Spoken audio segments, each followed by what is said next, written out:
Gentlemen, start your engines.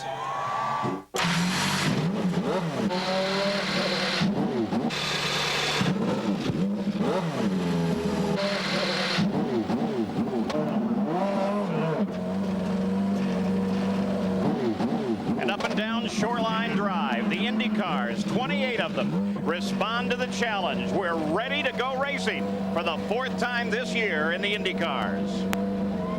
The Brat Pack, Villeneuve, Tracy, Gordon. The oldest is 26. Villeneuve turns 24 today. He won the season opener in Miami. Paul Tracy scored a thinking man's win in Australia for owners Paul Newman and Carl Haas. Last week at Phoenix, Robbie Gordon took the lead with 5 miles to go to score his first IndyCar win. Young, fearless, exciting, the Brat Pack. Will they continue their winning ways? Not if I have anything to do with it. Long Beach is mine. It's a beautiful day here in Southern California for round 4 of the PPG IndyCar World Series, the Toyota Grand Prix of Long Beach. And so far, we have seen this year a series in which nothing is predictable and everything seems to be a surprise. Consider that the defending champion, Al Unser Jr., has not yet scored even in the top of the field. Is this the day that perhaps we will see him score his first victory of the year? He started off in qualifying at 27th, moved up to 4th yesterday. All right, let's take a look at the starting grid here. Michael Andretti is on the pole with a new track record. Paul Tracy alongside. In row 2, it's Jill DeFerrin and Al Unser Jr. The 3rd row, Mauricio Gugelmin and Bobby Rahal in his 200 start. Row 4, Teo Fabi and Jimmy Vasser. In the 5th row, Emerson Fittipaldi and Scott Pruitt. In the 6th row, Jacques Villeneuve and Christian Fittipaldi, who is in his backup car. He changed this morning. In row 7, it's Raul Boesel and the Phoenix winner Robbie Gordon. The 8th row, Brian Herta and Adrian Fernandez. In row 9, Danny Sullivan and Eddie Cheever. The 10th row, rookie Carlos Guerrero from Mexico and Alessandro Zampedri. In row 11, Andre Ribeiro and Eric Bachelard. In row 12, Marco Greco and Stefan Johansson. The 13th row, Eliseo Salazar and Frank Freon. And the 14th and final row, Hiro Matsushita and Dean Hall. So now they circle the course here at Long Beach. It's a magnificent circuit, Bobby Unser.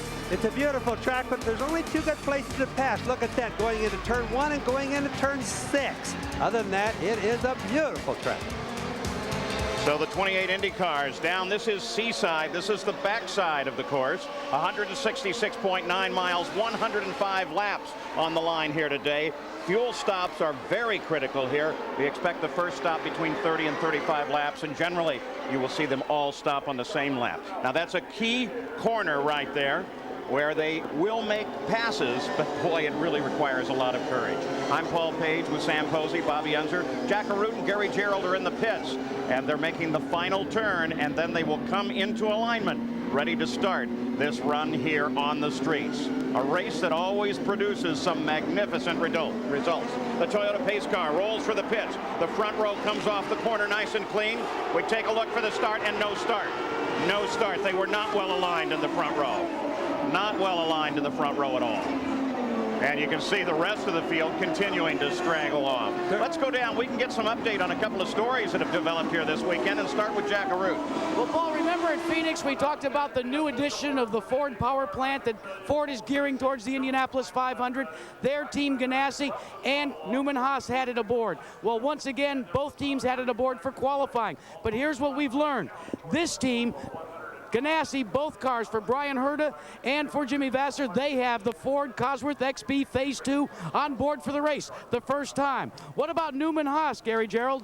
Well, for both drivers that start in the front row, Paul Tracy and Michael Andretti, they used it in practice, they used it to qualify, but they did not have it in the cars for the warm-up session this morning, and there was a problem for Michael Andretti. It proved to be in the plenum, the upper part of the engine. Consequently, they had to make an engine change. Your pole sitter now shaking it down for the very first time as he goes around on this first lap under yellow. Paul?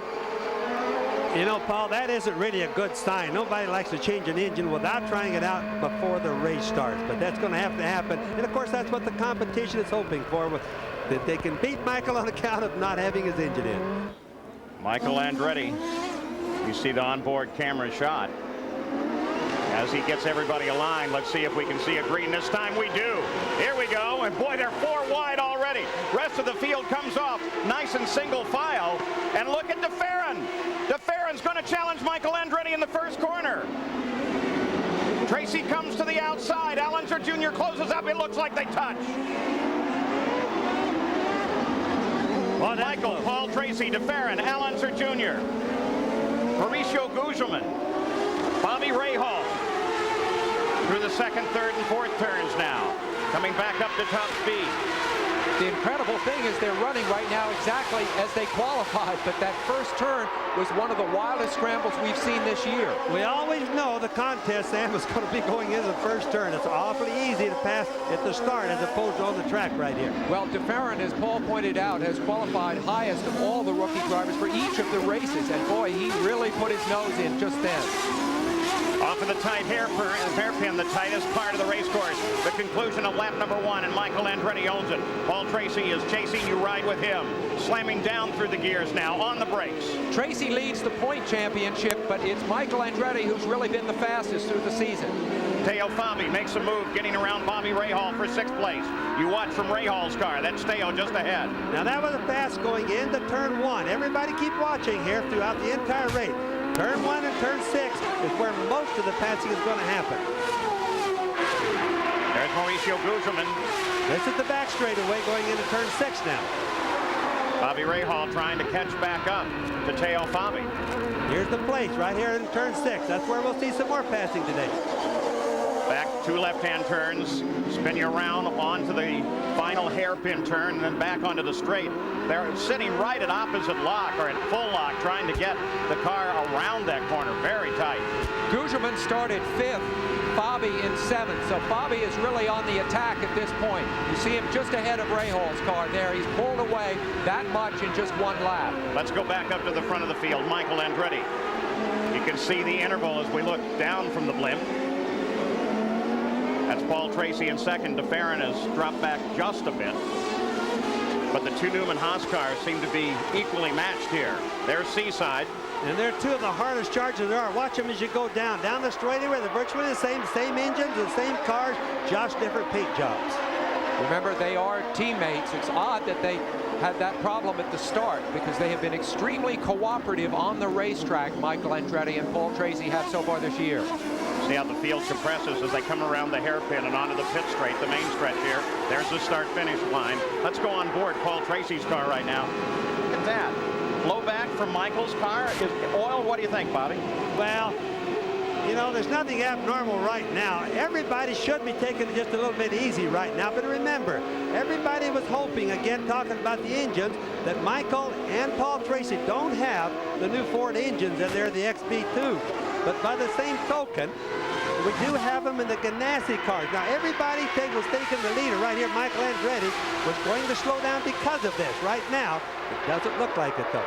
This has really been the story of the season so far, hasn't it, Paul and Bobby? Michael out front, Paul Tracy, of all people, driving a canny and strategic race. Kind of the reverse of what you might have expected before the season started. And Michael Andretti with some terrible luck this year. 3 poles has yet to score his victory. You can see 1st through 4th right together there, and there is the battle for 3rd as Al Unser Jr. moving up on Gil DeFerrin. Remember, Al Unser Jr., master of late braking here. There it is right there. Whoa, be careful. Wow. Wow. Runners, and did he hit the wall? Yes, he did. Now they touched. DeFerrin. Boy, that's... Wow. It's hard to pass here. We said it was, and you can just see by that. That was determination from both of them. Don't give in. They do a lot of taking, though. Whenever there's contact like that, you wonder, did it damage the car? I doubt if Little Al's car is damaged by either of those things. Do you think, Bobby? They weren't that bad. What I wonder there is whether or not Little Al brushed him back. Now, it looked like something came off the wall. Might have just been a piece of paper from the side. No, he hit the wall. It straightened the car out. That's the bad part, though. If anything is going to hurt, the front end hitting right there isn't hurting anything. But the right rear against the wall, that's what he's got to worry about. Wouldn't even readjust the toe in on the wheel a little bit. That would bother him if it did. Boy, DeFerrin just got a little taste of what has made Al Unser Jr. the preeminent driver here at Long Beach.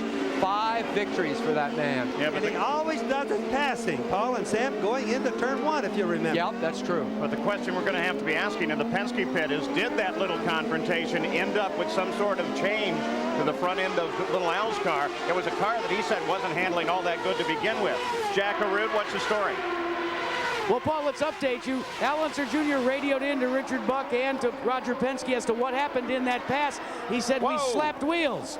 He says, not to be concerned. Everything seems to be riding A-OK right now. You know, as bad as he was looking at the front end, because he kind of had a hunch it was going to be touching up there, he might not even have known that he touched the wall with his rear tire, Paul. Mauricio Gugelmin, you saw him there, really locked him up as he came into the corner off of Seaside, making that right-hander. And it lost the position for him. Rahal was able to get around. Al Unser Jr. runs in third place. The big question mark here today. Can he score yet another victory? He knows this track better than any other man. But Michael Andretti is very hungry for a victory. And right now he is the leader of the race, followed by his teammate, Paul Tracy.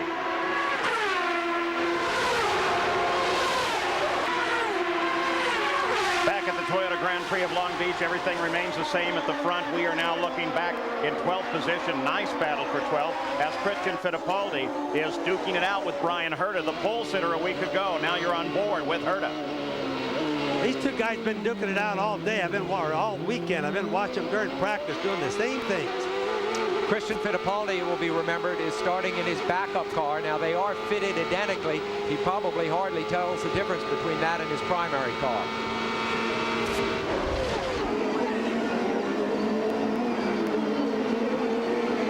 Down into turn one, Herta moves out, takes advantage of the wider approach into the corner. Robbie Gordon's just behind him and closing in. Whoop, and Danny Sullivan. Sullivan off in turn one.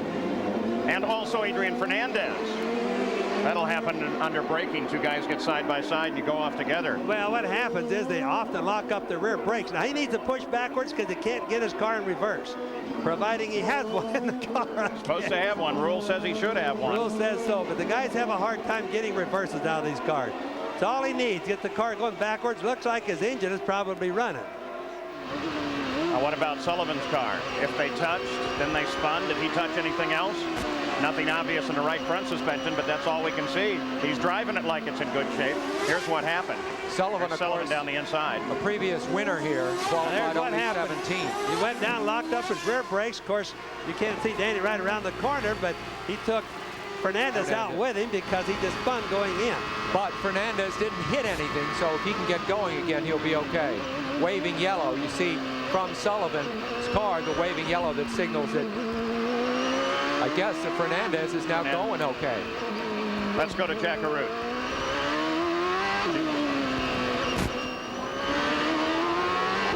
Well, guys, we've gone to the 21st century here in Team Penske. We talk all the time about onboard telemetry. Well, when there was that full body contact between DeFerrin and Al Unser Jr., Richard Buck ran over here where the telemetry is and said, check each and every part of the telemetry, especially the right rear area. They called it up on the ThinkPad computer. They checked the readouts. They said, he's fine, no problem. And that means that they have little sending units on all these wheels and on many things on the car. And it transmits in whether or not the toe end is changed on the car or with the shock travel is still the same. And that's what they mean when they say it's okay. Those items are still working. They can even monitor tire pressure on those things now by telemetry. It's amazing. They've been doing that for about almost a year now. Between Michael Andretti and his dad Mario, the Andrettis have won 4 races here at Long Beach. Michael has won only 1. Al Unser Jr. has won 5. This is the chance for Michael to square it up at 5 apiece if he can hang on to this lead. Sort of the battle between the Montagues and the Capulets, I think, for domination here at Long Beach. Now Al Unser Jr. closes in on Paul Tracy. The battle is back at the front of the field. Nothing's changed here. Michael is first, followed by Tracy, then Al Unser Jr., then Gil DeFerrin, and then Teo Fabi. It's obvious that Tracy is he might want to give Michael some breathing room, but he has now come under pressure from Al Jr., and this is a real battle for the lead. You can watch little Al. When he starts faking the passes on somebody, he's on the prowl. That means that he's trying to get him worried a little bit. And he's going to pass them. They just don't know which side. You know, the idea sometimes when you're going down to turn 1, if he can make him pull to the right real tight, each lap trying to block him, he'll just whiz by him on the left. That's a famous way to pass guys. You'll notice his helmet. The first couple of races of the year, he had a helmet a lot like Emerson Fittipaldi's. That didn't bring him any luck, so he changed back to the helmet that he was wearing last year when he won the championship. Is it about that, or is it a product of last week you were using the high-speed helmet and you don't really need the high-speed helmet here? That's really the case, isn't it? No, we had this helmet at Phoenix, Paul. Yeah, that's right, Paul. And the straightaway here is probably almost just as fast as the straightaways at Phoenix. I think it's a product of a little superstition, and I think most of us who've raced are pretty superstitious. Let's go to the pits and Jack. Well, Paul, you alluded at the top of the show as to the problems that Al Unser Jr. had on Friday in the provisional qualifying, only being able to gather in a 27th qualifying spot. He had an engine expire, and he also, according to Richard Buck, did not have the proper setup in the car. Of course, they came back yesterday and qualified fourth, but they did not hit the combination until the last half hour of the pre-race practice session this morning. Once they found it, they took the buttoned up the car, rolled it back behind the garage, and you could tell by talking to Al Unser Jr. that he certainly had something stored up for this race. He's got something going now, Jack, because he just ducked inside of Paul Tracy going into the first turn, was on the brakes a lot harder, went a lot deeper, and took second place away. It's been, Jack, a tonic, hasn't it, to the other teams that Penske has had the kind of problems that you've described. Of course, they're running very strong now with Al bidding to take the lead here from Michael Andretti. But this has not been a characteristic season for Penske. Here we are in the fourth race of the year, and they haven't won one yet. One of the favorite ways to pass, which is what little Al did to Paul Tracy right there, is lay back. Whoa, let's see if they all get around. Whoa, hit again. He got hit by Hall, I believe. That's Dean Hall. And now they're all gummed up in there. Boy, gummed up big time. DeFerrin down on the inside. DeFerrin makes his move. He gets around Tracy. Now Teo Fabi's going to give it a shot. Fabi to the inside. Lines up behind DeFerrin. That's a case of getting to run at things. Whoa! Boy, it's close. Through turn one. Turn two now. Right-hander back for three. Tracy's going to make a move.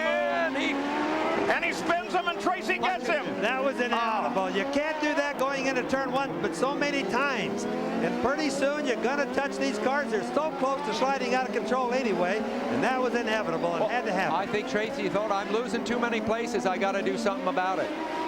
Well, DeFerrin also is making an issue out of running two abreast going in there. I think he should have known after he made it with Little Al that there's really not much left of that. We go to full course yellow. The IndyCar safety team already on the scene there.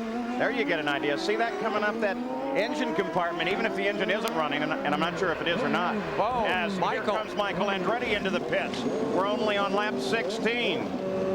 Al Unser Jr. into the pits. So here now with the 16th lap complete and the full course yellow, nobody's taking a chance. Pit lane is busy. Good stop for Michael. And also keep in mind that many of the other cars do whatever the leaders do, so they can stay with the leaders during the race. They come out with Michael in the lead, followed by Al Unser Jr. on leaving the pits. So they had identical pit stops. They come out in exactly the same relationship that they left the track. Now this will loosen things up for Little Al by a whole bunch, because he won't have the real hard guys hammering on his tail now. He'll be able to scientifically kind of work on Michael a little bit. Let's go to the pits and Gary. If we get a shot here, Paul, you can see the black skid marks that Michael Andretti left when he launched from the pits. And believe me, he got out with less than 2 car lengths to spare on an unrushing Al Unser Jr. It was fractions of a second that made a difference on Andretti being able to protect the lead for the moment. You're allowed to run 80 miles an hour in the pits, but nobody says that you can't get to 80 as fast as you want. And I think you got it about the third foot of those skid marks there. Let's take a look as he goes out. Here's the situation that set the whole deal up. And boy, it was spectacular. DeFerrin on the right. Through the first turn. Now they both get out. Paul tries to get under him, and DeFerrin turns across the front. Do you remember this spot? Little Al trying to pass Michael Andretti many years ago, or not too many years ago, I guess. Another view, same thing. And you can't get 2 cars right through there going fast. It just simply won't fit. There it is from above. Spectacular view from overhead. You'll notice they have changed the inside of that turn, which gives them at least a little bit more maneuvering room. We're under full course yellow, 18 laps complete.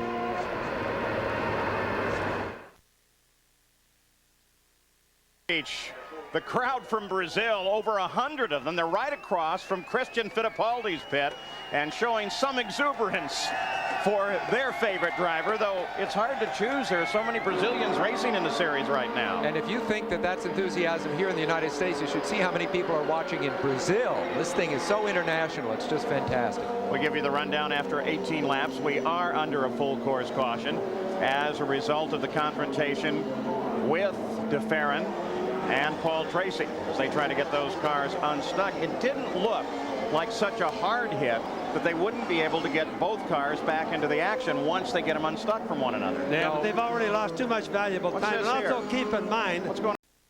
Wait on me. Gentlemen, start your engines.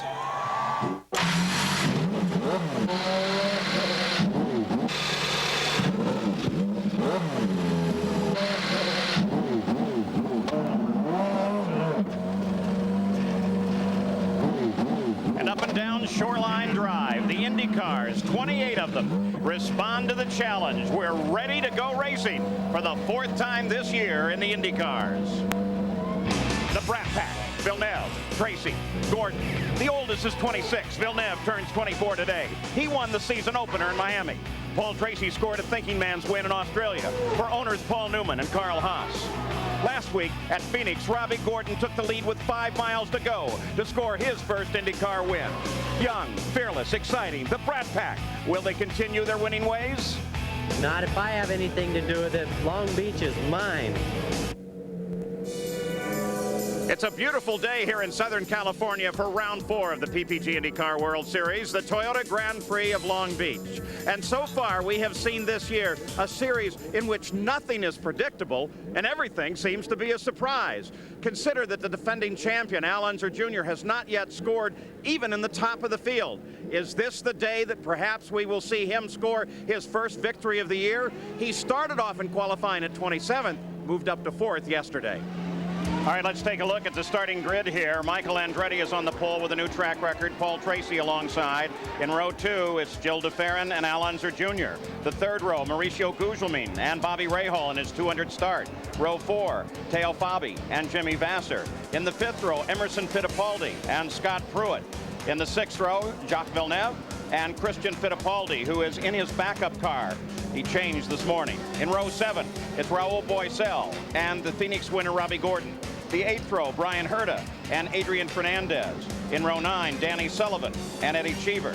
The 10th row, rookie Carlos Guerrero from Mexico and Alessandro Zampedri. In row 11, Andre Ribeiro and Eric Bachelard. In row 12, Marco Greco and Stefan Johansson. The 13th row, Eliseo Salazar and Frank Freon. And the 14th and final row, Hiro Matsushita and Dean Hall. So now they circle the course here at Long Beach. It's a magnificent circuit, Bobby Unser. it's a beautiful track, but there's only 2 good places to pass. Look at that, going into turn 1 and going into turn 6. Other than that, it is a beautiful track.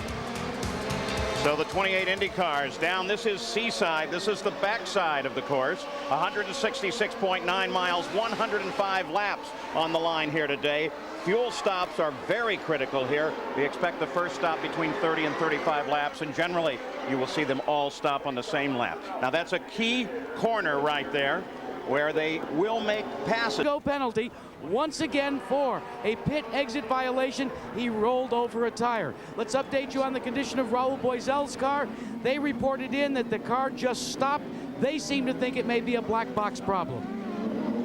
The black box is the ignition unit. Shades of last week.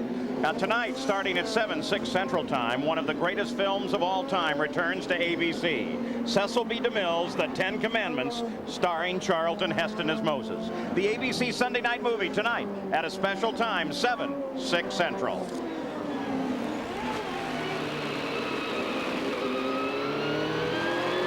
On board Robbie Gordon's car, the camera mounted back on the cowling behind the pop-off valve, which is what you see right there in the front. You can see Robbie's helmet and the 2 little wings coming out of the rollover bar there. Those are the antenna and the onboard camera for the cockpit view. All right, you see right now the view from the wing or just behind the roll bar in Robbie Gordon's car. Now look at the little camera to the right of his helmet there. Let's jump down and take a look at that view. Look at that. That's down a second look from his car. And I might say that the Derek Walker team has sprouted cameras on this car the last 18 months or so for us, and have given us some of the best views we've ever had, including a great pass that Robbie made at Indy last year.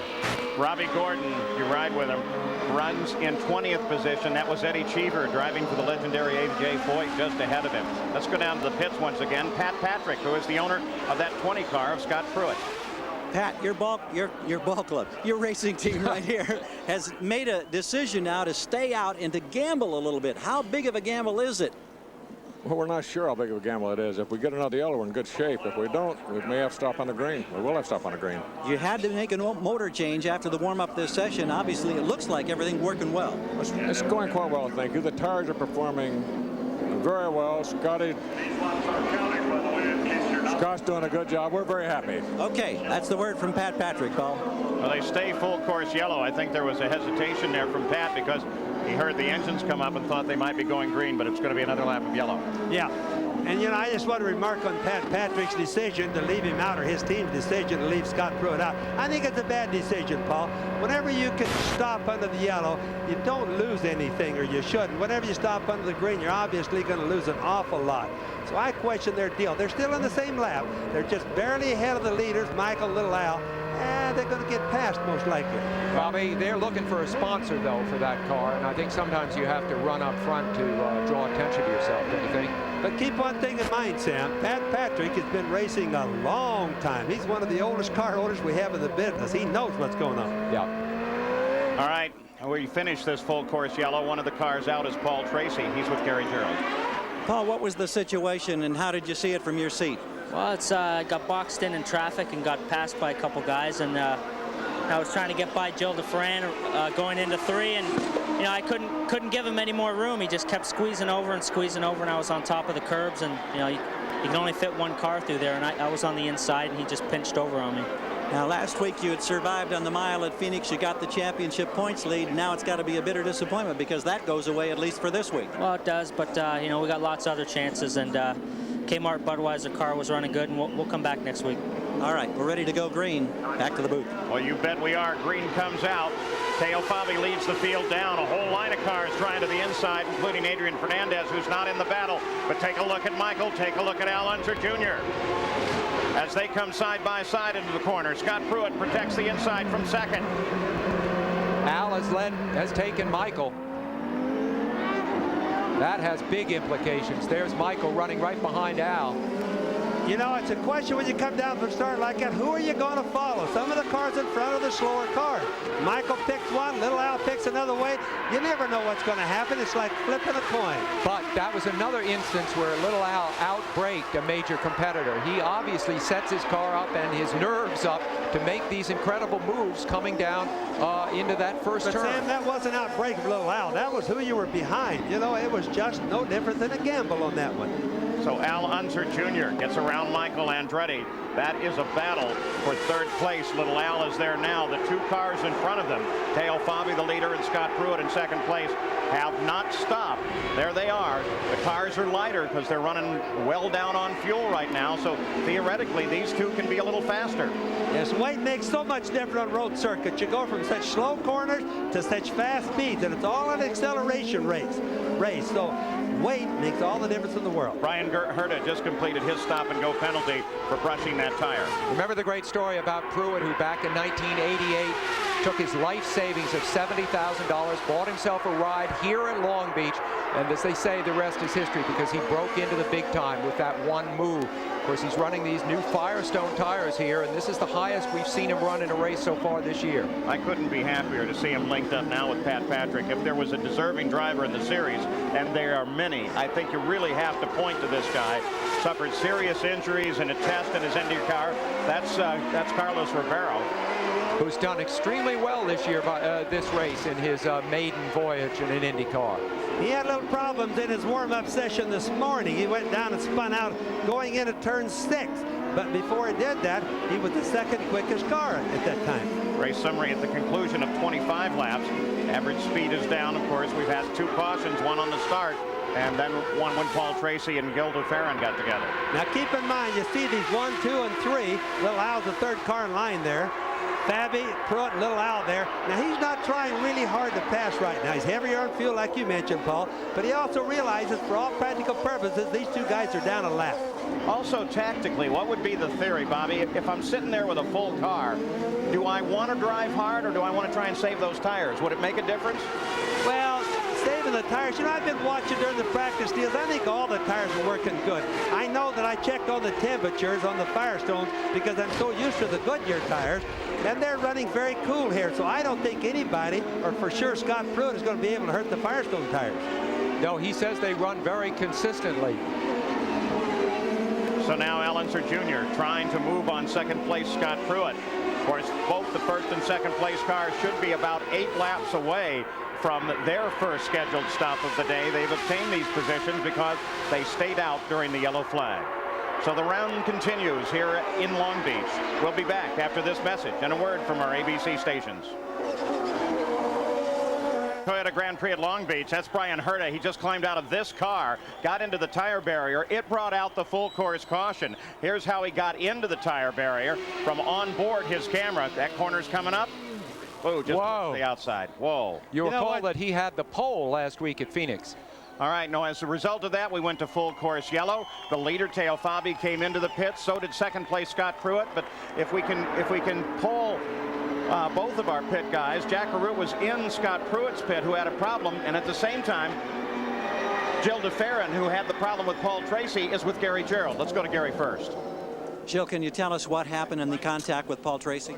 Oh, it was a shame first what happened. I passed Paul on the traffic situation here coming out of the hairpin, and he tried to get back to me on a very tight part of the circuit, and really there wasn't enough room for the two of us. As I saw it, it was a risky maneuver, but it was a shame, really. We were running well, and I was hopeful for a top 6 finish. I was just biding my time and trying to protect my position. We appreciate a couple moments of your time. Better luck in the races ahead. Thanks. Thank you very much. Let's go to Jack. Well, Gary, it was a gamble for Pat Patrick and his Firestone shod car, but it kind of went up in smoke during that full course caution. A lengthy pit stop. What happened, Pat? We had a loose brake line, Jack, and it took us a little longer in the pits than we liked, but it's okay now, and the car's fine.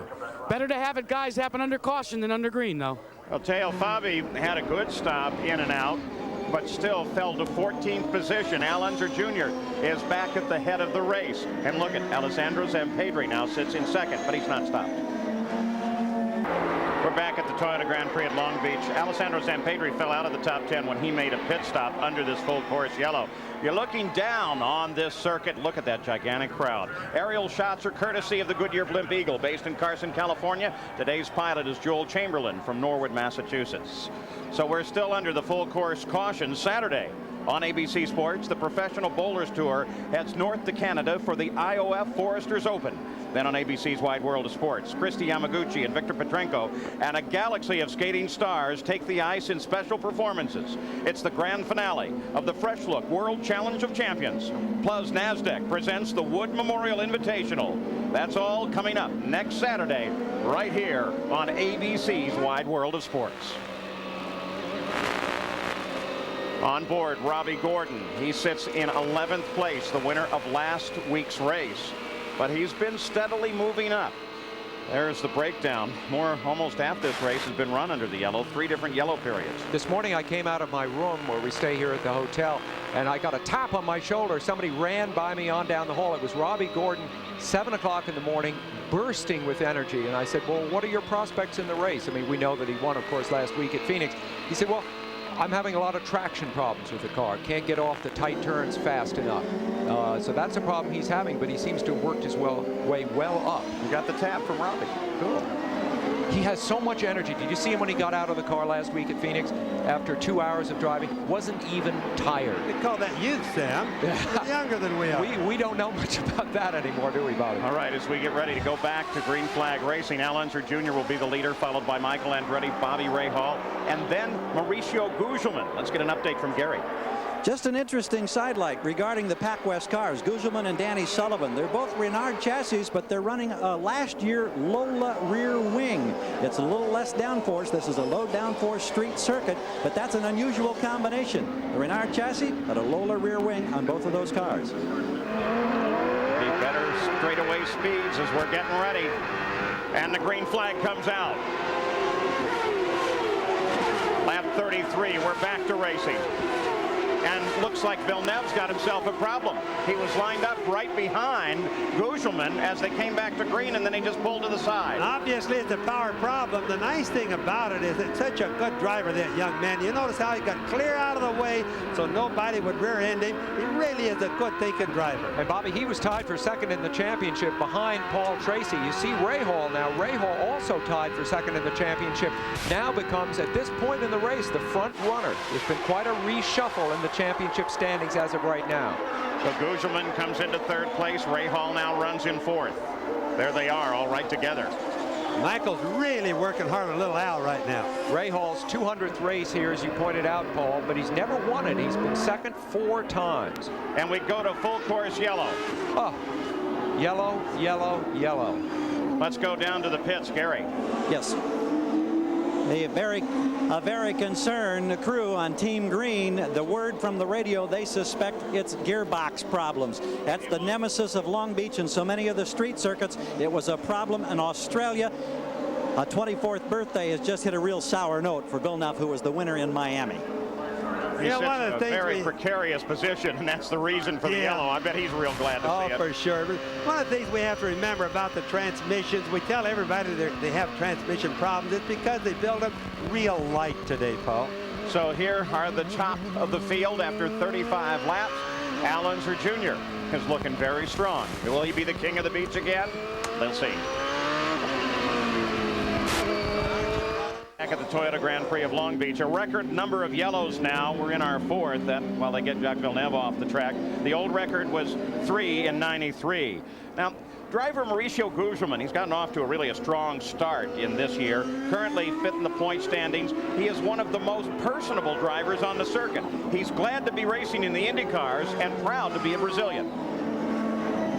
Oi, eu sou Maurício Gugelmin. My dream at go-kart days was actually to be able to sit in an Indy car or a Formula One car, not to drive one. I mean, you're going to laugh about this, but Emerson was my biggest hero. I was only 10 when I first saw Emerson racing, and now he considers me the old generation of Brazilian drivers. Don't forget, I did race 5 years in Formula One. And the funny thing was that he asked to borrow my car. He went to the hotel. He got one ticket and he crashed my car. That's how I met him. I came to Indy cars because of the competition. It's all down to the last lap, and I want the viewers to be on the edge of their seats. I'm working to be one of the best of the Brazilians. I hope Emerson lets me do it. Don't say anything. Mauricio Gugelmin, he's a great guy. There's the way they are lined up, and you can see Mauricio sitting there in third place behind first Al Unser Jr. and then Michael Andretti. Is this Al's day? Is it Michael's day? A lot of good stuff could happen here this afternoon. Bobby Rahal's fourth. Jimmy Vasser is now in fifth place. There comes Jimmy off the corner. And then Emerson Fittipaldi, then Christian Fittipaldi, his nephew. Then Eddie Cheever driving for Foyt, Andre Ribeiro, and Teo Fabi. We should see a green flag here shortly. Here we go. We're back at it. Bobby? You can see how hard little Al worked to keep Michael behind him. This is where a pass could happen, of course, going down the first turn. Little Al really wants a little gap there, and of course, that's what he got. But look at Gugelmin. As he tries to get outside of Michael, sweeps across the front, and Mauricio takes second place. Chopped him right off. Boy, that was a wrong thing for Gugelmin doing to Michael. I mean, he really cut. If Michael would have been stubborn, there would have been an accident right then and there. But Bobby, Michael's been very cautious in this race so far. Don't you agree? Well, I think obviously right there, Sammy was very cautious. I've never seen Michael that cautious before. Gugelmin got a terrific jump on him come at the restart, and I think he knew his number was up. Also, the implications of the championship can't be lost on Michael. He went into this well back in sixth place in the championship with only 25 points. He really needs to take some points out, and with Tracy out of contention, he has a chance to do it. Points are absolutely critical for a guy like Michael looking for a championship. EDS tells us that Bobby Rahal, that yellow and black car, now runs in fourth place. Jimmy Vasser is chasing him. Jimmy's had great runs all year. Look at them as they come around Gugelmin. Right rear tire. Gugelmin lost the tire. He had a contact or ran over something. And it's so hard to tell. Worst place on the race course, he's going to have to go all the way around with that. But look what he's going to do to all the traffic, too. Boy, it's getting pretty skinny down there. Not a thing he can do. He can't stop and he can't accelerate. Robbie Gordon almost hit him right there. You know, you can't forget that Paul Tracy had that happen not once but twice here. Still scored his first IndyCar win. What a sad thing. He's got to go around this speed all the way around. Almost 1.6 miles around this course, and it happened to him just as he was crossing the line. Now the leaders of the race. You see Rahal there in that black and yellow car. Rahal has gone on the wagon for this season. Stopped drinking, lost 15 pounds. And Christian Fittipaldi's gotten around his uncle. I wonder what the field's like on that. Sam, you ought to know about that one. Bobby Rahal, right behind him is Jimmy Vasser. I don't mean to imply that Rahal was a drinker in any way to begin with. I'm just saying he stopped altogether. Vasser now trying to worry Rahal. That battle is for third. Jimmy Vasser, tremendous racing experience. Let's go to Gary Gerald. Problem, of course, on that right rear. It's already off the hub. They're making the change all the way around for Mauricio. Any damage Looks like to the car, Gary? I'm looking. I don't see any damage at this point. No, they're waving. There's a problem back there at the right rear. They're still up on the jacks. It looked like it was routine until just the final moments, but they can't get that tire on, so apparently there was some difficulty. Now they've got it on. They're waving him down off the jacks and away he goes. It was just under 30 seconds. Back Racing said had such a rough year last year. This year they've really got the cars going fast. Both drivers working good, but problems like this are really prevailing with them. Well, we said it's starting so many surprises. Here's a guy moves into second place, looking so strong once again, looks so great at Miami, and then that happens to him. But not to forget the lessons of Paul Tracy. There's Jimmy Vasser as he continues his chase of Bobby Rahal. You saw Rahal just go by. If the race ended right now, he'd be leading the championship with 44 points. Michael would be second with 41, and Al Jr. would have 33. He'd be third. So it's a big day for a lot of people that are new to the lead in the championship this year. Paul Tracy would be fourth. Jack Villeneuve would be in fifth place. You ride with Rahal. Let's just ride with him a bit here.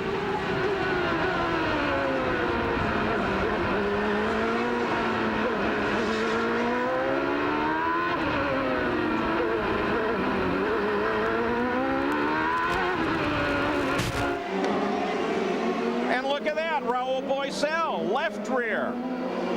And again, this is in the first corner. He's going through two now. So Raul Boisel, who had a bit of a problem earlier and has not really been a contender here, has his left rear go. But is this predictive of something? Well, here's what is probably happening. I doubt that these guys are hitting cars or walls with these flat tires. It's debris on the track. These tires, again, I want to tell everybody, they don't have inner tubes in them, as you can just see. They're a real thin tire. Even a little rock sometimes will puncture a small hole in them. Doesn't make any difference whether it's a Firestone or Goodyear. It's just one of the things that happens with these type of racing tires. They have to be very thin in order to keep the heat down. That's what makes them fast. Quick check with race control. They don't think that there is any debris out there. But obviously they're going to. But wait a minute. What was that bouncing across the track? But you see, debris cannot be seen just by eyes that are going around faster by cameras as we're looking at them. It just takes a little tiny rock or a bolt or a nut.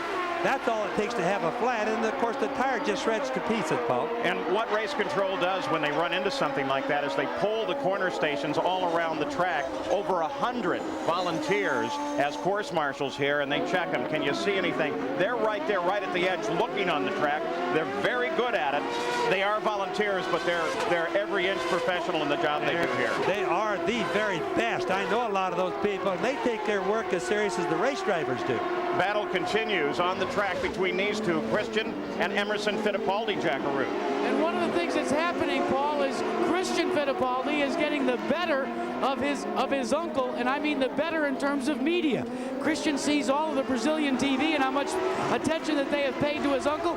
Listen to what Christian is doing this week. He is wired up live to Brazilian TV and giving commentary from inside the cockpit. Looks like a pretty busy day for him. He, of course, is half Emerson's age, exactly. and has a tremendous future. He's tremendously popular. Raul Boisel comes in to get that tire replaced, Jack. And Paul, one of the things Bobby Unser alluded to, the fact that there's only 5/30 seconds of rubber on these tires. For the fan at home to try and figure out how much that is, take a quarter, hold it sideways. The width of the quarter is 5/30 seconds. That's thin. Doesn't take much to puncture one of those, Jack. Especially on your quarters, Bobby, because you keep them a long time. I keep my quarters kind of thin. Al Unser Jr. at Long Beach. We have come to know that this is the combination that dominates this race. It's unbelievable to see it happen again because the season had started so badly for little Al. Top 5, Unser Jr. There is Jimmy Vasser. He had a problem. He was running in 4th. Just pulled in and shortcut the course. He must have seen something on board. Gary Gerald? Jack Villeneuve has made the long walk back from turn 3. I'm assuming it related to the gearbox, Jack. Well, it was the drive shaft or something. Yeah, something in between the engine and the wheel just broke, and we had no more drive. Was it an instant break, or did you have any warning at all? You had to struggle? No, it just broke on the restart out of the hairpin. This is an awful tough way to celebrate a birthday. Yeah, definitely. Thank you so much. Thanks. Happy birthday, Jack. You called that one, though, Bobby. With Herta and Vasser both out of the race, that means that that new Series Ford engine is not getting any test miles today. That's probably a setback for that program. It is, Sam, because that's exactly what they want to do. They don't want to put everybody that's running Fords into the new ones. They just want to develop the engines, and they were running so good. They have such good power bands in them. The guys really like the engines, and I think they're going to come out to be a nice engine for the entire year. By contrast, what we see here is a Mercedes-Benz engine in the Penske car leading a Ford engine in the Newman-Haas car. Yeah, but let's think about that now as we continue to watch that battle at the front of the field between Al Unser Jr. and Michael Andretti. There's little Al. What does that do for us? We know Herta went off into the barrier, but we're not quite sure, and I think it's probably pretty important to find out what happened to Jimmy Vasser, because if it's engine related, does that predict a future? Well, doesn't have to be that at all. A lot of the guys are having tire problems or flat tires. Sometimes that could be what gets them in. When we see a car go almost straight into the wall like we did, there's a reason for it. The drivers just I'm talking about Jimmy, who just pulled off. Well, we have no idea what his problem was. No, but I don't think it was tires, Paul. I think it was probably, most likely, a transmission. Look at Michael gaining a little Al right through here. Battle at the front of the field begins to warm up. Michael Andretti doing everything he can to chase him down. It was a victory at Long Beach here that launched Al's championship initiative last year. It was his first win of the year, and the same thing was true back in 1990 when he won the championship. So don't think for a minute that because Al Unser has not had a good start to the season that he is not a contender for the championship. Little Al comes off of that hairpin so strong, but Michael catches him at the end. Let's go pit side and Jack. Well, Paul, let's end the speculation on the condition of Jimmy Vasser and why he pulled off. A fuel alarm went off in the cockpit of the car, and he shut the engine down. So that's the problem. Now, let me update you on when the next series of pit stops should occur. Should come in, as we told you, Fittipaldi dead on the mark at lap 60. Now it's been moved to lap 61 to 63 for the front runners. We're watching those front runners. Al Unser Jr., then Michael Andretti. Third place is Bobby Rahal, then Christian Fittipaldi, then Emerson, and Eddie Cheever runs in 6th place. You know, I just did a little checking on little Al. He's not slowing down. Michael is speeding up. I just used my stopwatch, Paul. So Michael's putting the pressure on him, and he's really, really doing it. Now look at little Al. He's trying to speed up. Michael's already on the prowl, trying to give him a pass there. At 6th place car, Eddie Cheever started 18th in this field. Now running 6th. We continue to watch the lead. In many ways, of course, these are the two great young drivers in the business. Both of them Americans, both from great racing families. And it's rare that we see them race wheel to wheel as they are now. This is classic stuff. I just like listening to the motors here. Let's just do that.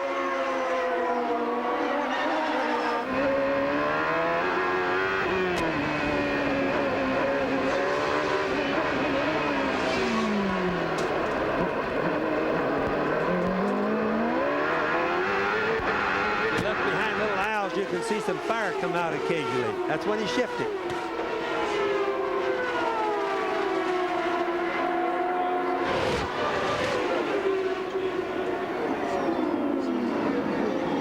Up and inside, Hiro Matsushita, who wisely gets out of the way.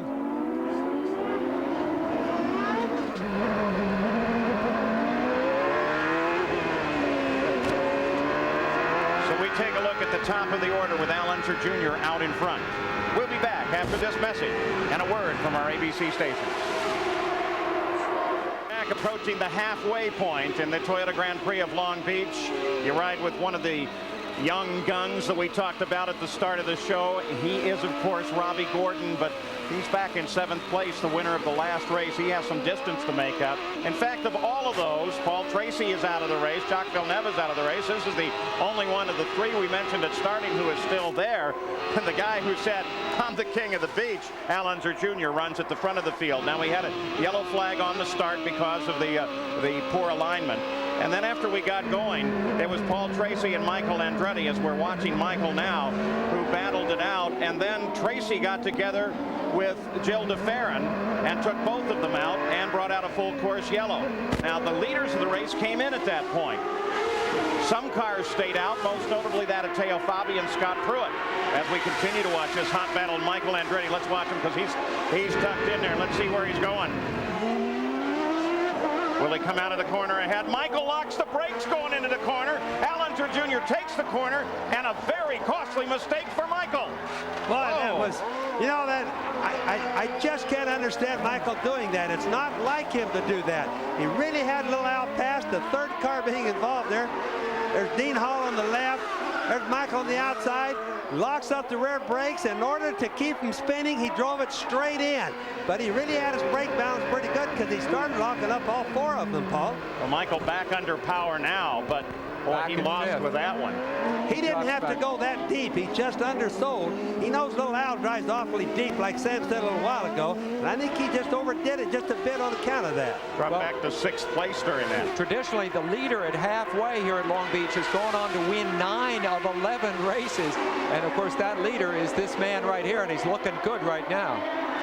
I could have foreseen Michael trying to pass little Al right there in the #1 car, probably within 2 or 3 laps. I kept nudging you, Paul, because I could just tell the way he was prowling on little Al that he was going to try a pass. Unfortunately, it didn't work for him. Don't be nudging. Speak right up. But now you notice where Bobby Rahal suddenly is, lurking behind little Al. Little Al lost a little time in that too, so this is a clear battle for the lead once again. Well, and what it does as we look at the race summaries, it brings Christian Fittipaldi up. But Emerson got around Christian for 3rd place as that was happening with Michael. So Christian sits in 4th place, and Eddie Cheever is now in 5th place. And don't forget, this doesn't put Michael out. Michael is back in. Michael will be running good. There's still a pit stop to come. So this is not the end of the race by far. But it's got to make little Al a lot more comfortable and not look back here and see Michael. Now, of course, we have the situation we had in Australia a few weeks ago. Rahal stalking a younger man. And, of course, Rahal now leading in the provisional championship standings. He's been 2nd 4 times here. Remember, Rahal has never won, so you're looking at very characteristic positions. 2 different chassis, a Penske in front, a Lola in 2nd, but identical Mercedes-Benz power plants. Yes, they are. You know, I think little Al right now is having some sort of a handling problem or some sort of a problem because he's actually been slowing down a little bit. I don't think Rahal's going any faster. Let's watch it. Keeping an eye on Rahal. While we do, let's check with Jack. Well, Paul, let's update you on the pit strategies for 1st and 2nd. For Bobby Rahal, Carl Hogan and the crew have determined that they're going to run the window for this pit stop as far as they possibly can, hopefully to lap 65. They say if they can get to 65, they can go the distance with no concern about fuel.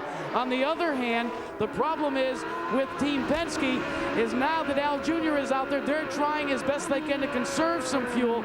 They want to come in around lap 6.3. I asked Richard Buck if they would then be able to go the distance. He says, yes, I can.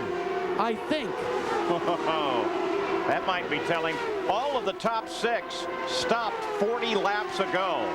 So this will be a real interesting tell on comparing these engines and how they're set up and how far they can go. You know, a lot of these mechanics are afraid to tell us, the TV people, what they're really doing on their fuel mileage because most of the teams have a television set right in their pits there. So they find out what's going on via ABC. Well, then some of them are like you, and they just lie to Jack all the time anyway, don't they? That could be. No, actually, I'll tell you what. It amazes me, especially Richard Buck, who we just mentioned, what a good relationship is there. They really give out some great information, stuff you might think should be secret to both Jack and Gary. Ray Hall's really having a good race work on Little Al. Little Al is definitely off of his speed. For example, he's been turning 53.5-second laps, roughly.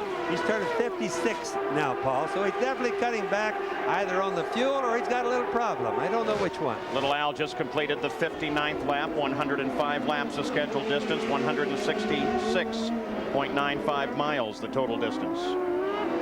Ray Hall qualified 6th, Little Al 4th. That's Marco Greco sitting just in front of the leaders. New sponsor from him from Brazil, manufacturer of appliances. Let's go to the pit side once again, and Jack. Well, a new face won't be in victory lane of Robbie Gordon after Phoenix. What happened here, Robbie? Motor let go for some reason. I don't know why. It was overheating, and we were trying to stay in clean air, and it just overheated. We were trying to get some points. A tough one for you. Over 480 of your fans and your local hometown friends are here in the grandstands. I didn't know you were going to need 500 tickets. Yeah, it's really unfortunate. We wish we could have done a better job with the battling car this weekend to gather some points, but the street circuits have been real tough to us. Can't wait to go to 3 ovals. Well, there you have it, Paul, and Indy's coming up. So all 3 of the Brat Pack are out. Allinger Jr. is leading. Robbie mentions street circuits as he chatted with Jack there. Remember that this is the very first one back in 1975, the first running here at Long Beach, and it really invented this form of racing in America through the streets. Now, of course, we have races at Vancouver and Detroit and Miami and Surfers Paradise in Australia, Cleveland, but this was the first here, and it was so well done, and it meant so much to the economy of the city that it's been widely duplicated. Now, people often wonder, Sam and Paul, what do they do to get better fuel mileage when they have to? Well, for often, like on a road course, they'll just shift early. Instead of like going to, say, 13,500 or 13,800, they'll start shifting at 13,000 or as low as sometimes even 12,500. Another thing they can do is they have dials in the car. They can dial them down. They tell them via the radio that to lean it down, and they give it to them by steps. So I have a hunch this is probably what they've been telling Little Al to do. Bobby Rahal sitting there right behind him. 3rd place, Emerson, then Christian Fittipaldi, then Eddie Cheever, then Michael Andretti. 14 cars are all running on the leader lap right now, Jackaroo. Well, Paul, let me update you, too, as Al Unser Jr. gets ready to come on to pit road. He needs it badly. Because of the situation when he was in that hot contest with Michael Andretti, the team feels that he may have abused his tires and used up the right rear. So not only trying to conserve a little fuel, but running out of tires has dropped Little Al off the pace just a bit. But they are on pace, according to them, for their fuel stop, their fuel window, change the tires, and as I said before, they'll go the distance. As Little Al flashes across the line, 45 laps since his last stop. Let's also keep in mind when they talk about the right rear tire, that is the tire that he rubbed the wall with earlier. Rahal, however, at this point is unable to keep any real pressure on. He's shadowing him. There's no reason for Rahal to risk a big pass right now with the stops coming up.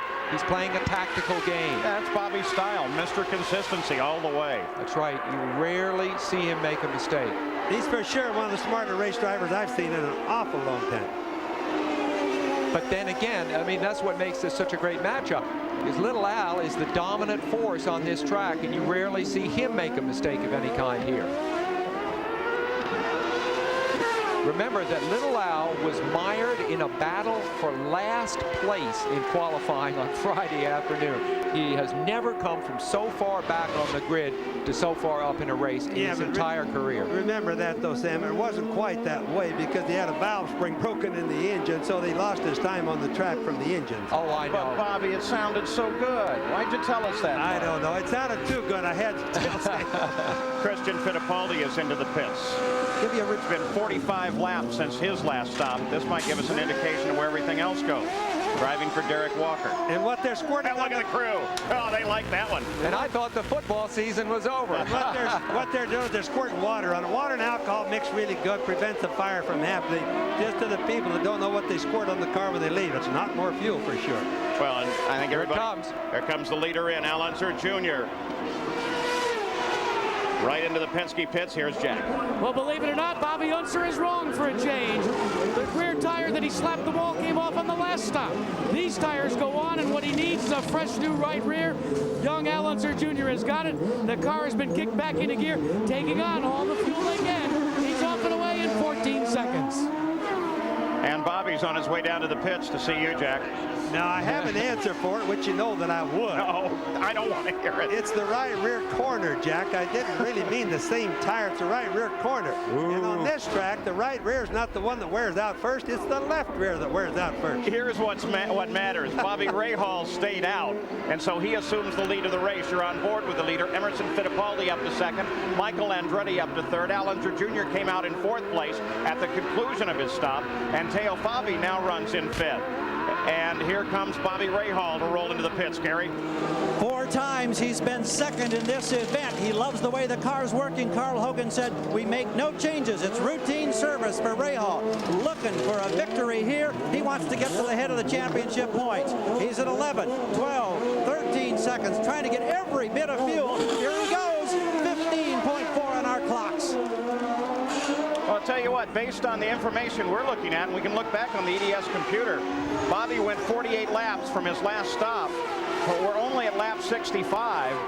So there seems to be no way in the world as we look at Al Unser Jr. closing on Bobby as they come out. Will Bobby hold him off? No, he won't.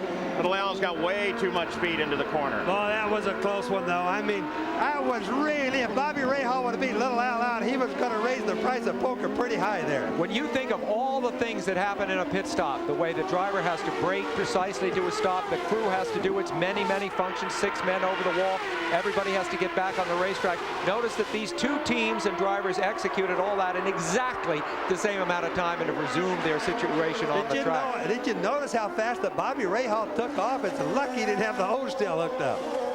That's Dean Hall in the subway car that separates them right now. By the way, what you can do here, there's a speed limit 80 miles an hour as we watch Michael make his stop as the leader of the race.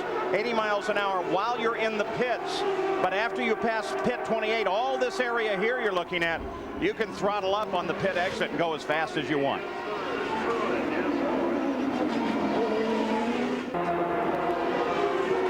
Look at that little smile. The master of the beach, Al Unser Jr., is the leader of the race. Got a car off the edge. It looks like Danny Sullivan. Looks like he almost got nailed, too. Now, can he get it around without somebody coming around that corner? He's going to go down and peek around the corner to make sure.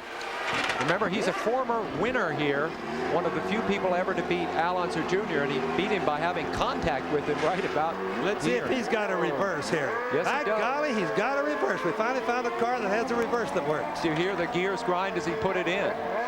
That reverse gear there, Sam, is so small. It's a wonder when they grind like that, it just doesn't clean the teeth right off of it. Well, Wally Donenbach, the chief steward in the drivers' meeting, was talking about, you know, you all have to have them, but he admitted that sometimes it's really hard to find that reverse gear. There's what got Danny in trouble. Contact with Michael. Yeah, and he doesn't feel like it was. Whoa! Now, boy, when you said it was close, Paul, it was more close. It was close. Well, Michael Andretti didn't look like it was enough of a touch to really matter to Michael, and the way he's turning this lap, I don't think it was. Michael runs in 6th place. Danny Sullivan, of course, is in the pits. Not really a factor in this race, running in 16th now, down 1 lap. Danny started with a really good race in Miami. He had a spin near the end of that, but he was running 3rd at the time. He needs to recover that top 10 form. View the same action. Gets down inside, just barely touches. Yeah, you couldn't see what happened. Michael's saying he's not waving his hand because he's mad. He's saying, I'm sorry, because he parked Danny right there in the corner. You know, the body language of that is pretty subtle, though. I mean, I find a real difference from I'm sorry and I'm really angry with you. It's pretty subtle. Danny's the one that's angry, I can promise you that. 35 laps to go. As little Al leads, what do you think his favorite movie is, guys? Oh, no. It's The 10 Commandments, believe it or not. That's what it says in the press kit, and that's the movie that's on ABC tonight. What do you think of that? If he wins this race, it'll be a big evening for him. Can we avoid this part, Paul? There is the Posey fact of the race. Thank you so very much, Sam. You may now pack up and go home. I told you I had one. Yes, you did. You warned us, but I didn't believe it.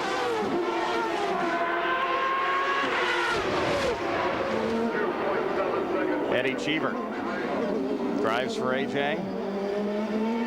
Was up running in 6th place at one time. Really, he's worked his way up through the field. Now runs in 10th after the stops. What a great guy. Well-spoken, friendly. You know what? Here's what gets me, Bobby. You look at Eddie Cheever and you look at AJ Foyt. They seem to be opposites, total opposite, miles apart. And yet both of them are racers and just seem to really get along with one another. Eddie's been having problems. That him there in the Copenhagen car. He's been having problems, but during practice, but he's really been working hard at it. And I think he's a good race driver. You saw him start at 18th up to 10th. I think part of the reason for their good relationship is Eddie is a historian of racing and one of the younger drivers that has the full appreciation for what AJ Foyt really was and is. And I think that respect is the cornerstone of their relationship. You know, you got to remember also on that car that AJ Foyt is the engineer. And they don't have much help to do that. They have a lot of mechanics, and they have good mechanics. But Foyt is the boss, and he calls the shots. And I think it's more than strange to think that Eddie and Foyt could get along like that, too. There you see the 16 car, Stefan Johansson, just in front of him. Stefan started 24th. He now runs in 8th place. One of the few men to lead a race this year. He led for 6 laps down in Australia, and one of the great moments in his career. He really hung on to that car down there. The best guess is it's a run to the finish. There's a great story on his helmet. You know, they had some green on Stefan's helmet, those leaves on the side. And finally, the team apparently convinced him green is not lucky in racing. He painted them blue for this week. Well, there's that superstition theme again. Is that kind of like what Little Al? Both of them changed the helmets for this race. Both of them are having a better race. I'm not a person believing in superstitions, but is he having a problem now? No, apparently not. He gets back into the throttle. Wondered for a second there when Zampedri got around him. Whether Zampedri is just having a really good day. Earlier he was up to 2nd. That was because he hadn't pitted. But the truth is he's been running at least in midfield throughout the day, and he qualified very well. And with that move, Zampedri picks up a position and now moves into 8th. Gary Gerald. Scott Pruitt is in. As soon as they complete the change of the tires, they'll pull the fuel hose. This is what they call a short stop. He's off the jacks. The tires are changed. No, they're giving him more fuel. They're giving him the full complement. Now the hose runs empty. He's rolling in 16 seconds. That was not as quick as we'd expected from the crew. Gave him a full tank of fuel. You saw it go up into the vent line there. Yeah, this is a place where Pat Patrick has a lot of experience. He called the shots on this. Him and Jim McGee been together for many years, and they really work good as a team. So 31 laps to go. Here was what made a world of difference in the race as Bobby Rahal was coming out of the pits on the stop, and Al Unser Jr. was charging down the main straightaway, carrying a lot more speed into the corner and sailed right off into the lead of the race and what may well be a win. Back at the Toyota Grand Prix of Long Beach. Great race here. More racing coming. Saturday, April 22nd. ABC's Wide World of Sports features an exciting new motorsport event when the NASCAR Super Trucks rumble into Bakersfield, California. And then on Saturday, April 30th, the National Hot Rod Association's fastest dragsters burn rubber in Atlanta at the NHRA Fram Nationals. Both are later this month. Great racing on ABC.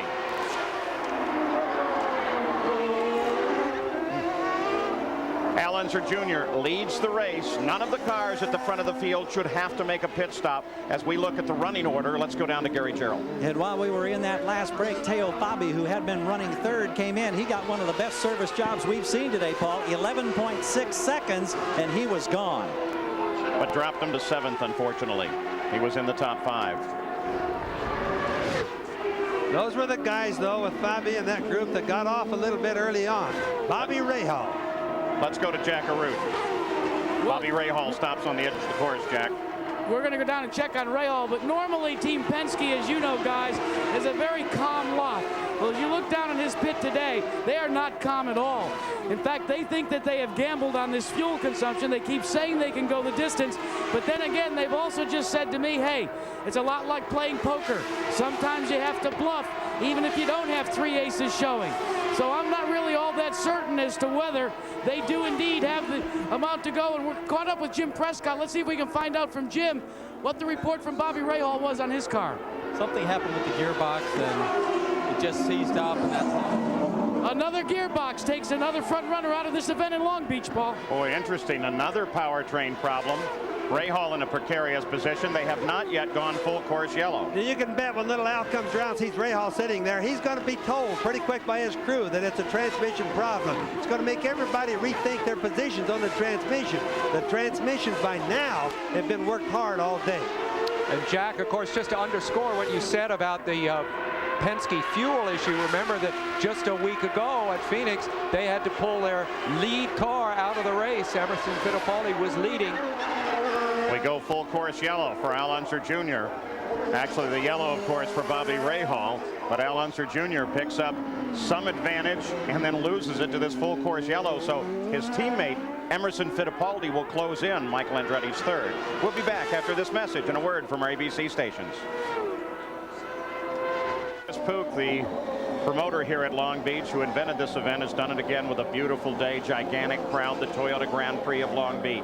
We are still under a full course yellow. Al Unser Jr. will be the leader. Let's go to the pits. Jack CIrcuito. Well, it's an interesting situation. We've talked about the problems with Team Penske all year, where they're back where we've seen them so many times, running 1-2. Rick Mears, who calls a lot of the shots in terms of advising, is huddled over here checking everything with Roger Penske. Rick, one of the tough things when you've got a situation under a yellow like this is it aids your fuel consumption, takes you out of the concerns for the finish, but do you bring a guy in, don't you? You know, what's the thought process here? Sorry, you just got to play it by ear and see where we're at. You know, the car's running pretty well, and you know, I think we just got to keep this pace going and just get it home. Bring it home. That's the key. One of the things, guys, to watch around here is the way they work. You can see Roger Penske here trying to check with the people on telemetry.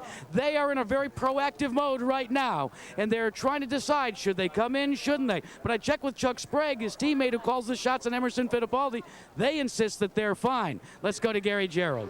Well, the familiar face belongs to A.J. Foyt, and A.J.'s got to be one of the happiest guys in this pit road. It looks like your car's working as good today, A.J., as it has any time this season. Well, it has. We're gaining, and we're getting ready to go green, so let me talk to the driver. I'll talk to y'all later. All right, Eddie Cheever is running 5th. He was 3rd here in 1991. They're excited. They're looking for a chance to get on the podium, and this yellow flag has helped them dramatically on fuel. They were very concerned. And what do you think Eddie's going to get told? Stand on the gas. Look at little Al pulling away. That's what he wants. He wants a little gap. Boy, he's going to get it, too. Between him and Emerson. Andre Ribeiro comes into the pits as they come up to speed once again. There's Fittipaldi, the second-place car. Christian Fittipaldi, the green and yellow car, looks like a rippling Brazilian flag, runs in 3rd place, but he is well back in the order. Penske cars right together. Let's look for Fittipaldi. There he is as he gets touched by Michael. Michael really got rattled by 2 cars there at one time, back and forth. He and Michael are battling for position. The battle is for 3rd. Christian Fittipaldi is in it at this moment. But Michael, of course, has set his sights on catching the 2 Penske cars. That's why he's frustrated that he's so far back of them right now. Whoa, that's a block by Fittipaldi. Now, Fittipaldi is blocking. There's no question about that. Doesn't work. Here's where Michael went off. Late break. He's okay this time. So Michael Andretti gets past him and moves into 3rd place. Now where's Eddie Cheever? He should be back there behind Christian somewhere. Michael's really, watch him get a little bit tweaky as he comes off the corner there. He's really trying hard. He took a deep breath. He knows if he has any chance to win this race, he's got to move through this traffic very fast and set up his attack on Emerson and Little Al. Frank Freon, the 64 car there. Renting the ride for the weekend. Bad place for Christian to catch him. Yeah, that was a bad corner there. So Christian is caught up just a little bit.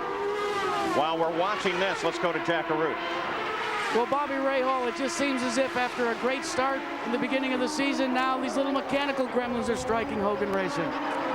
Well, it's, yeah, we lost the gearbox today. Why, I have no idea, but the car ran competitively, so I'll take that, and we'll get the reliability. A little bit different situation for you because you're also part of the ownership team here. What does that do to the mindset of the driver when you know you've got these mechanical problems? Well, I think more importantly, we know we've got the pace, and that's what you have to have first and foremost to win a championship, and we'll get the reliability down. Championship, that's the word that's so important to this team, Paul. Well, speaking of championships, if you total, whoa. Oh. And this is Emerson. He was running in second. How'd he get there? Is that a pull-off or a spin-off? Looks like a spin-off. Don't see any damage on the car. He set it at an odd angle for it to be a mechanical problem, so. Yeah, just pulled off. Now what they're doing is they're just pouring some water on there, cool everything down so that the cowling doesn't catch fire. IndyCar safety crew is right there as well, but second place car very quickly to the edge of the course, but Fittipaldi staying into the cockpit. Apparently he'd been smoking, Paul. Something had been smoking on the car. He's just sitting at an awfully weird angle just to have a mechanical failure. So that takes everybody forward. Here's Eddie Cheever as he comes around Frank Fillon and now runs in 4th place. Also Gugelman sitting just behind. There he is as he tries to get inside Cheever. Not a battle for position, but definitely some racing. With Emerson out, the gap between first and second, Michael Andretti, is 6 seconds. Gugelman runs in 11. Cheever now runs in 4th. Let's go to Jack. Well, Paul, let's update you on Emerson Fittipaldi. Not a gearbox, not a problem with a header, simply an engine that has expired. Boy, surprising report. Yeah, I know. We don't hear that very often, especially from the Penske cars. Just the way Jack said it, too. Not a problem with the headers, nothing with the gearbox. Two things that don't necessarily have manufacturers. We'll be back. It sets up as we go to the final 15 laps of the run through the streets at the world's largest beach party. Al Unser Jr. is the leader by 7 seconds over Michael Andretti. Christian Fittipaldi, when his uncle went out, assumed 3rd place. And the battle right now is just a bit further back. Eddie Cheever runs in 4th place. And the battle is Teo Fabi and Scott Pruitt. There they are. The 33 car of Fabi, the 20 car of Scott Pruitt. And the fight, of course, is for 5th. And keep in mind, too, on Scott Pruitt, that's the Firestone shot car. That's the one car, it's their main car from Firestone. It's a different tire than all the Goodyears, obviously. And it's been working pretty good here. I think they've been fast all day, Paul. Behind this battle is Stefan Johansson, then Carlos Guerrero, Mauricio Gugelman, and Eric Bachelard. Let's go to Gary. Paul, we had 2 reports that Michael Andretti may be experiencing gearbox problems, that he's upset. But we've gone to Tom Wirtz and to Peter Gibbons and the crew. They say no, there is no such problem. So let's wait and watch. Well, Teo Fabi now closes down on Eddie Cheever as Dean Hall gets himself in trouble. Teo Fabi runs in 5th. Kind of a bad place to be sitting right there. Incidentally, that's that same corner that gives a lot of them problems. Fabi in 5th, and as he closes on Cheever, that's going to be a battle for 4th. If Michael gets a break, as you see Al going by right there, get a sense of the gap back to Michael. It's about 6 or 7 seconds. You should see Michael just there. He comes through now. Under the yellow, they may close up. It depends. They're trying to pull Dean Hall back, but he wouldn't let off the brakes. He didn't realize the guys were trying to get him out of the place where the cars run. If anybody comes through there trying to pass another car, you got a problem. Danny Sullivan, as he goes through the area, darts to the inside. Boy, it's nerve-wracking when you're sitting in a car that way, the way Dean is. What about nerve-wracking for Dean? He's in the car. What about those 3 guys out in the open? It's finally let the brake off so he can get them back there. I'll tell you, you guys praised the course workers earlier, but they are the heart and soul of this sport. Imagine being willing to do what they're doing right now, not me. Exactly. I'd want to be down in that car with all the fire protection and the chassis around me and everything. 92 laps complete. Al Unser Jr. the leader. Michael Andretti, some report that there may be a gearbox problem there. There comes the leaders through. And now we'll be looking again for Michael coming through behind him. If there is a gearbox problem, the gap has stayed roughly the same. It's now up to 7 and change, so it's actually increasing. Little Al is pulling away slightly. Well, Michael's closed up just a bit there, Sam, so I don't think he's got a transmission problem. He's got a half a second. He got the last lap. Well, Bobby, he was 5 seconds back. He's now 7 seconds back, so the gap is growing a little bit. If Al is able to hold on and win, it will be his 28th win, which will break his tie with Johnny Rutherford on the all-time win list and put him just 1 win behind Michael. And make him, without question, the absolute master of the beach. You can bet that little Al. He is that. He was king last year. Was he go to Emperor now? Is that the next rank up? He's really trying to take care of that car right now. He knows the other guys have been having transmission problems via Roger Penske. Bobby, what is it, do you think, that makes your nephew so special here? There's some kind of magic that he has. You know, I think, Stan, I've been thinking about that too, because, I mean, he's looking at his 6th win. I think it's something like Pikes Peak with the answers. He's just inherited this race. Looking back for second. And here he comes. Oh, that's a lot of distance to make up. 93 laps complete. That gap is now up to 8.5 seconds, so it's drawing out. Let's just ride with Michael here for a second. See if we can hear something. He's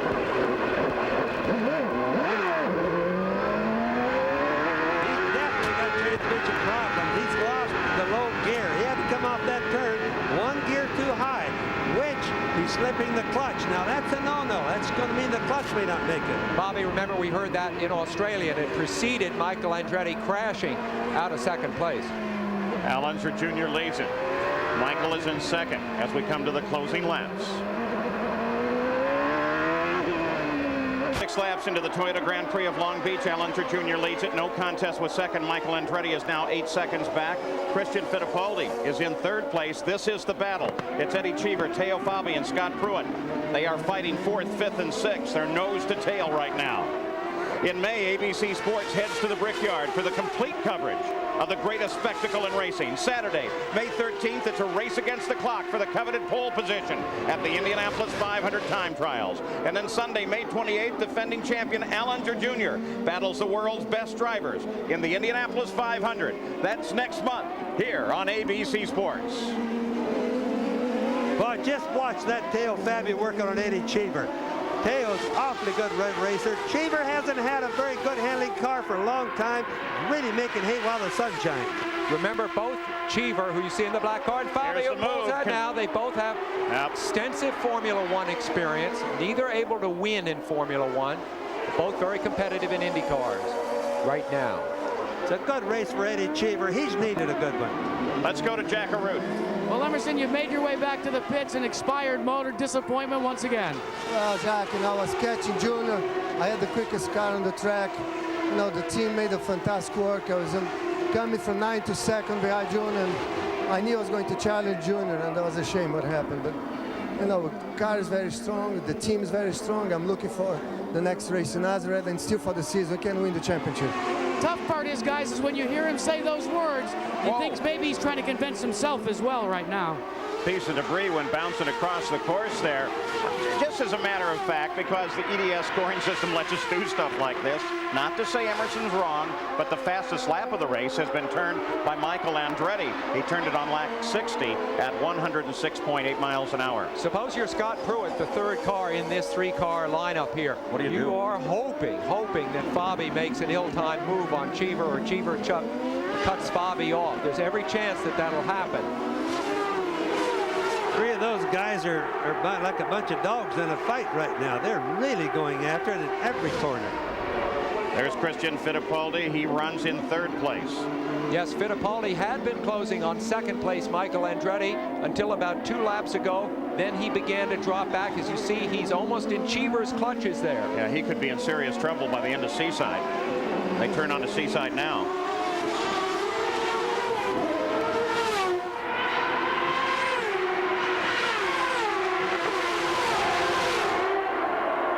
See, Fabi pulls over, but he's not close enough to make a pass. He keeps egging Eddie on, though. Eddie Cheever on. Eddie sees him pull over in his mirror. A little hard to see in the mirrors when a guy's directly behind you, but if you pull off the side, the guy definitely sees you. Well, while we continue to track this, which is now a 4-way fight for 3rd, let me tell you that Al Unser Jr.'s interval to Michael Andretti is now only 5 seconds. So 3 seconds disappeared there somewhere. Was it little Al comfortable in the lead and slowing down, or is Michael suddenly quicker? Just by watching little Al, Paul, I'd say that he's just being very careful. With all the engine, well, not so many engine, but transmission failures, he's got to know that he needs to finish this thing. Otherwise, no wind's going to be. Oh, and Michael locks him again and slides off. Same corner as before. The turn onto Linden. Oh, no. 2nd place.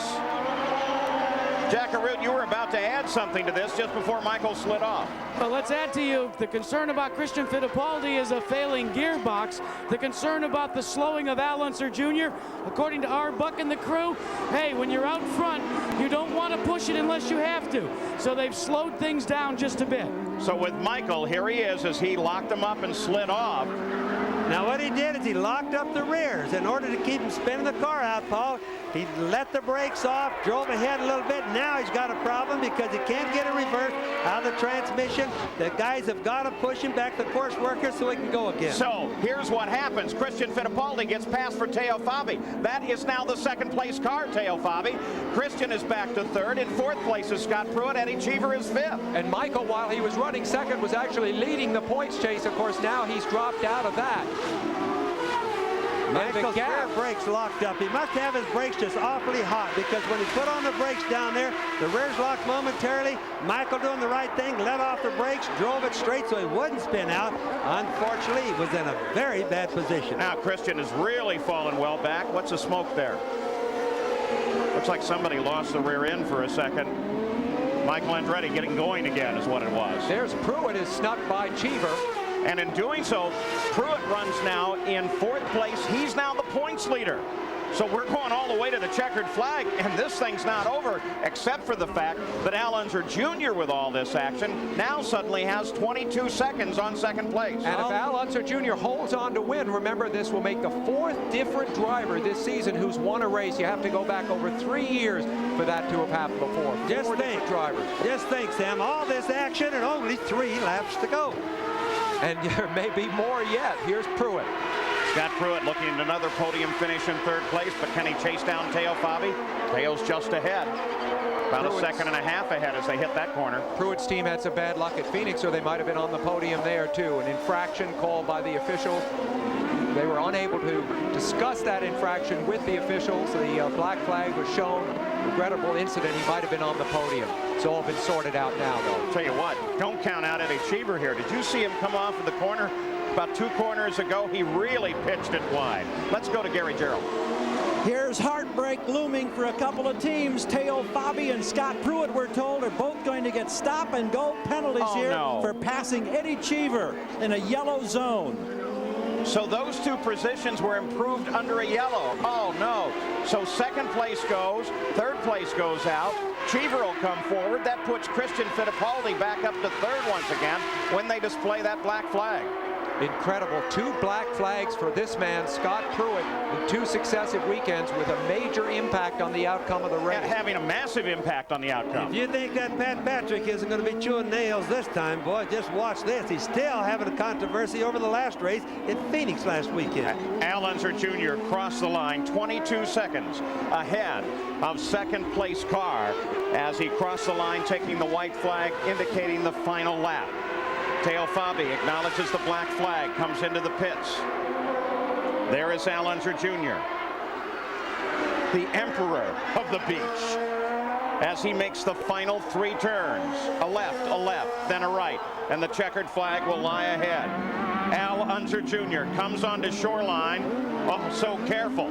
As Christian Fittipaldi stalls in front of him. That's going to cost Christian Fittipaldi greatly as Al Unser Jr. scores his 6th win at Long Beach and his 28th career win.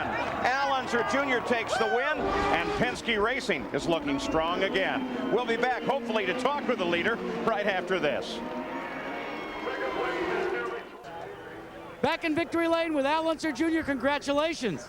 Well, thank you very much. I just got to thank the whole Marlboro Team Penske for a wonderful job.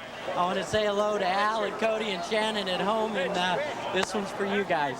Well, Paul, they called him the king. I think you're right. They should call him the emperor of the beach. So Al Unser Jr. takes the win. They did not give us black flag to Scott Pruitt. He finishes unofficially in second. Then Teo Fabi, then Eddie Cheever, then Mauricio Gugelmin. Christian Fittipaldi, who had a podium finish all but locked up because his car fails right at the end of the race, ends up in 14th position. And he climbed out of the car and just sat by the edge of the race course. So Penske Racing, well, they're back in the fight. Al Unser Jr. takes the win here. Next is Nazareth for the Indy cars in 2 weeks. And then, of course, we're off for our great coverage of the Indy 500 here on ABC Sports. Race team is there the whole month of May. So that's the run in the Toyota Grand Prix of Long Beach. Al Unser Jr., he's impossible to beat. I'm Paul Page for Sam Posey. Bobby Unser, Gary Gerald, Jack Arute. So long.